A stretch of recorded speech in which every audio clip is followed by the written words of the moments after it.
62. Margaret Ellis checked her phone again, slowly, almost carefully. As if something might appear if she waited long enough. Nothing. No messages, no calls, no missed notifications, just silence. The kind that settles into a house and never quite leaves. She placed the phone down on the kitchen table. Then picked it up again moments later. Out of habit more than hope. 6 years. 6 years since she last heard her daughter's voice. No birthdays. No holidays. Not even a simple "I'm okay" at first. Margaret had told herself it was temporary. A phase. Something that would pass once emotions cooled. But time didn't fix this, it only made the distance feel permanent. And deep down, in a place she tried not to visit too often, Margaret understood something painful.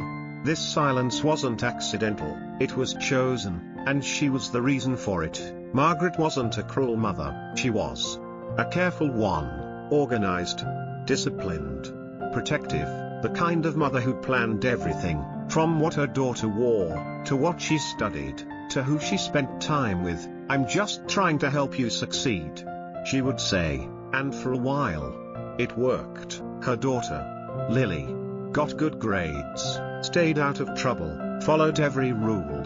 From the outside, it looked like perfect parenting, but inside the house, things felt different. Choices weren't really choices, opinions were corrected, dreams were adjusted, and slowly, Lily stopped sharing what she truly wanted. At first, it was subtle. A hesitation before speaking, a quiet never mind when Margaret interrupted. Little things that were easy to overlook, especially for someone who believed she was doing everything right. Margaret took Lily's silence as agreement, as trust, as proof that her guidance was working. But it wasn't trust, it was retreat. Lily learned to say what was expected, to nod at the right moments, to keep the peace instead of starting conversations that would only be redirected anyway. The more Margaret tried to shape her daughter's future, the less she understood who her daughter really was. Conversations became shorter, answers became simpler, and eventually, optional. The house stayed orderly, predictable, controlled, just the way Margaret preferred. But something important had quietly disappeared. Connection, the kind that lets someone feel seen, heard, and known, was slowly fading, and Margaret didn't notice, because everything still looked perfect. The breaking point came one evening at the dinner table. Lily was 22. "I got accepted into an art program in Chicago," she said. Her voice careful but hopeful. Margaret didn't smile. "Art?" she replied. "That's not a real career," Margaret said firmly. "You're going to business school. We've talked about this." The room went quiet. For the first time, Lily didn't back down. "I'm not asking for permission." Margaret's expression hardened. "As long as you live under my roof, you follow my rules." That night, Lily packed a suitcase. By morning, she was gone. At first, Margaret stood in Lily's empty room with a kind of disbelief that felt almost like control. As if this, too, could be fixed with the right decision. The right words. "She'll come back," she said out loud. She straightened the bed, folded the blanket, opened the closet, expecting to see clothes still hanging there. Most of them were gone. The silence in the room felt unfamiliar, different from the quiet she was used to. This one had weight. It didn't feel organized. It felt final. Margaret called her. Once. Twice. Then again. No answer. She left a message. Her tone calm. Measured. "Lily. This isn't how you handle things. Call me back so we can talk about this properly." But there was no reply. Days passed. Then weeks. Margaret kept telling herself this was temporary. That Lily would realize her mistake.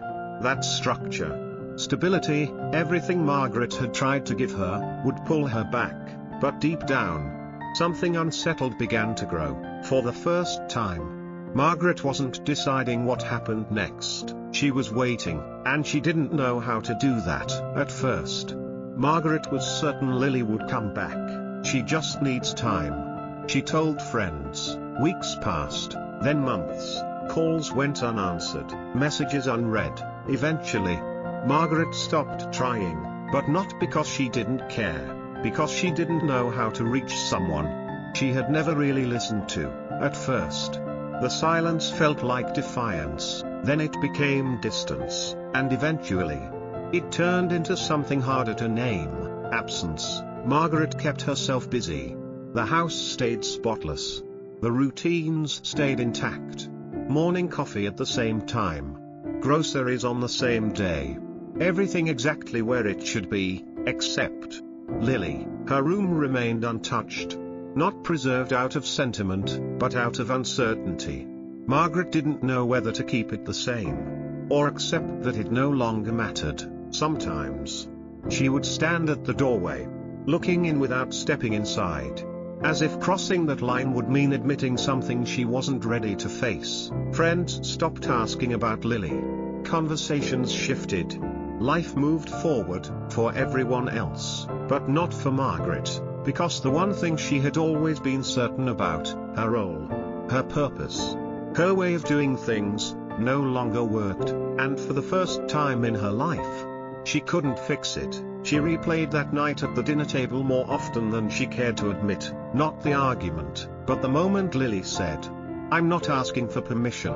Margaret had heard defiance. Now, she wondered if it had been something else, a final attempt to be seen. The house stayed clean, quiet, predictable, just the way Margaret liked it, but now, it felt empty. No music from Lily's room, no late-night conversations, no laughter echoing down the hall. Margaret began noticing things she never had before: the silence after dinner, the untouched second chair, the absence of a life she once controlled, but never truly understood, and for the first time, she questioned herself.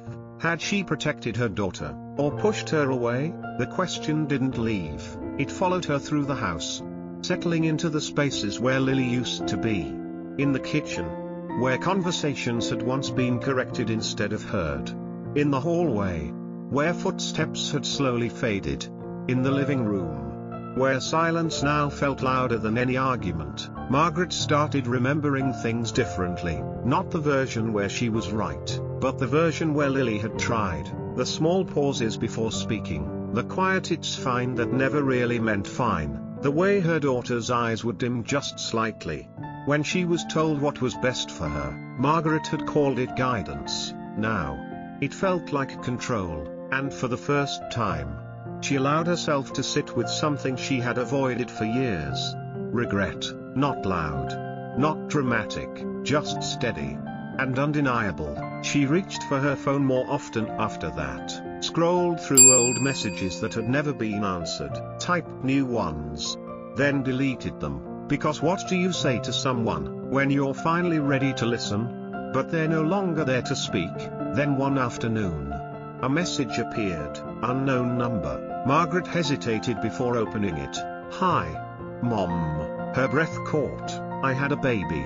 Just one sentence, and yet everything changed. At the bottom, "I don't know if you want to be involved, but I could use some help." Margaret read the message over and over again. That's the opportunity. Her first instinct was familiar. She could already hear herself offering advice, making plans, organizing what needed to be done. But this time, she stopped, because she understood something she hadn't before. That was exactly how she lost her. Margaret sat down, her phone still in her hand, and stared at the message a little longer.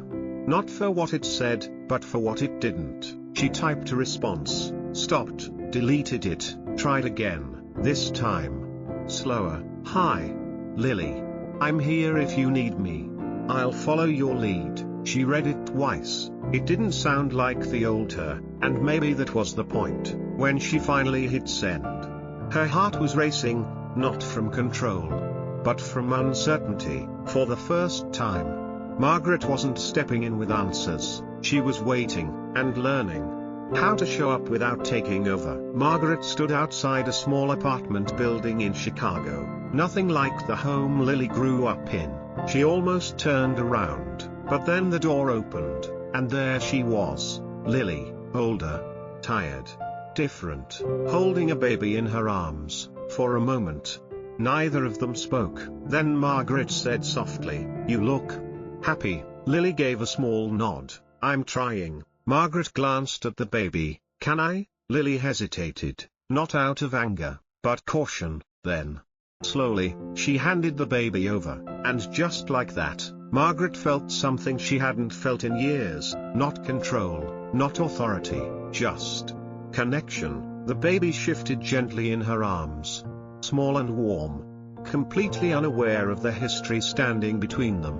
Margaret held her carefully, almost as if she were afraid the moment might break. "She's beautiful," Margaret whispered. Lily nodded. "Her name is Emma." Margaret smiled, but said nothing else. No suggestions. No questions about what should be done differently. Just presence. They stood there for a few seconds longer than necessary. But neither rushed it. Inside the apartment, things were simple. A little cluttered. Real. A life built on Lily's terms, imperfect, but hers. Margaret noticed things she would have once corrected: the unwashed dishes, the folded laundry left on the couch, the quiet exhaustion in Lily's eyes. But this time, she didn't step in. "Tell me what you need," Margaret said instead. Lily looked at her, surprised, not defensive, not distant, just unsure. And for the first time in years, Margaret didn't try to fill the silence. She let her daughter decide what came next. The days that followed weren't easy. Margaret didn't give advice unless asked, didn't rearrange things, didn't correct. She listened, really listened. Sometimes, Lily would open up. Sometimes, she stayed distant, and Margaret accepted both. One evening, as they sat quietly, Lily spoke. "You always had a plan for me." Margaret nodded. "I thought I was helping." Lily looked at her. "I needed you to understand me, not manage me." That night, Margaret didn't defend herself. She just said, "I'm learning." And for the first time, that was enough.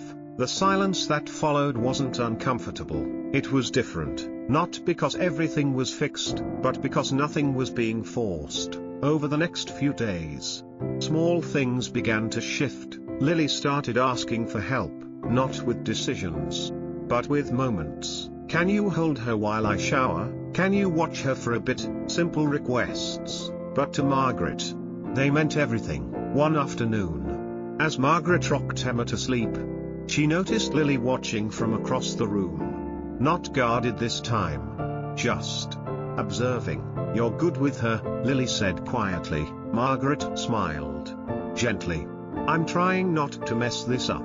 Lily let out a small breath, almost a laugh. "You're doing okay." It wasn't praise, but it wasn't distance either. Margaret didn't ask for more, because she was beginning to understand something she never had before. Relationships don't rebuild in big gestures, they rebuild in small, consistent moments, and this time, she was willing to take it slow. Margaret never got the relationship she once imagined. It didn't reset, it didn't become perfect, but slowly, it became real. A conversation here, a visit there, trust, rebuilt. One moment at a time, because she finally understood. You can guide a child, but you can't live their life for them. Some days were still quiet, texts went unanswered for hours. Sometimes days. Plans changed. Visits were short. And there were moments when Margaret felt that old instinct rising again, the urge to step in, to fix, to take control. But now, she recognized it, and she let it pass, because this time, she wasn't trying to shape the relationship into what she wanted. She was learning to accept it for what it was. One afternoon, back in her own home, Margaret sat by the window with her phone in hand. A new photo had just come through. Emma, smiling, reaching toward the camera. Margaret looked at it longer than she needed to, then she smiled, not because everything was healed, but because something was growing, quietly, steadily, without pressure. She placed the phone down gently, no longer checking it every few minutes, because she understood now. Love doesn't need to control to be real. Sometimes, it just needs to be allowed to breathe. And for the first time in a long time, Margaret wasn't holding on too tightly, she was simply still there. If this story touched you, if it reminded you of someone you love, it's not too late to listen. And if you believe in stories that matter, subscribe to Life Lessons Story, because sometimes the hardest lessons are the ones we learn from the people we almost lost.